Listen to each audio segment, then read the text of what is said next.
This is White Mountains Today on Outside. It is October, it is that time of year, and we're going to get a little supernatural on the show. We want to know where in the White Mountains we might find either places that are haunted or have some supernatural stories to go along with their other stories.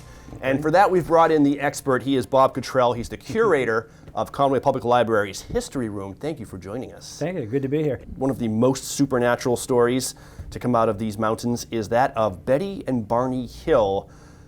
What happened to them? Okay, so again, there is a highway marker to lead you to the spot, and it says that 1961, Betty and Barney Hill encountered a close encounter with an unidentified flying object, and for 2 hours they lost their sense of time. And they filed a report with the Air Force, Project Blue Book. I'm going to do the soundtrack. Yeah. And it was one of the earliest widely reported stories of abduction.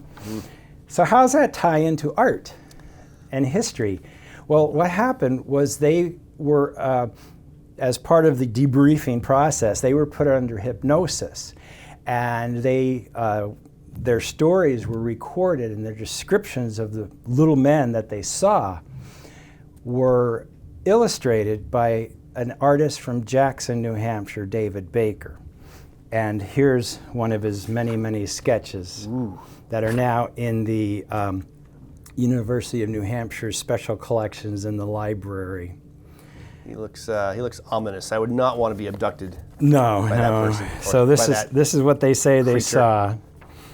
And this is undocumented, but my understanding is because this was so widely published and shared, that there was a young man named Steven Spielberg who saw these pictures, and he based his aliens. Really? Close Encounters of the Third Kind? Yeah, on David Baker's artwork. So the story of Betty and Barney Hill, I think they're driving home from, they live in Portsmouth, they're driving home from Vermont.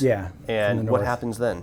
Well, they don't remember. They said they lost 2 hours, and then under hypnosis, all these stories came by about the ship and the people, and the aliens and everything. And just your typical alien abduction, bright abduction. light following them through. Yep, exactly. But the abduction they think happened in Franconia Notch. Franconia Notch, just by Indian Head.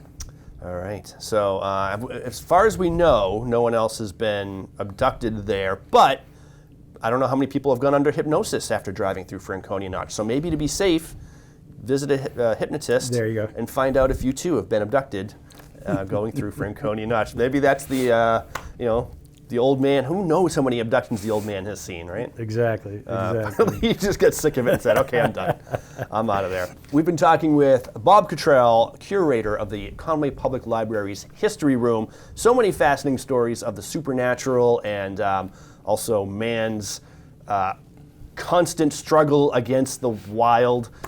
If you want to visit some of these spots on your own, you can visit thecleo.com, where you'll find all these historical markers and all these fascinating places that have just supernatural and non-supernatural histories.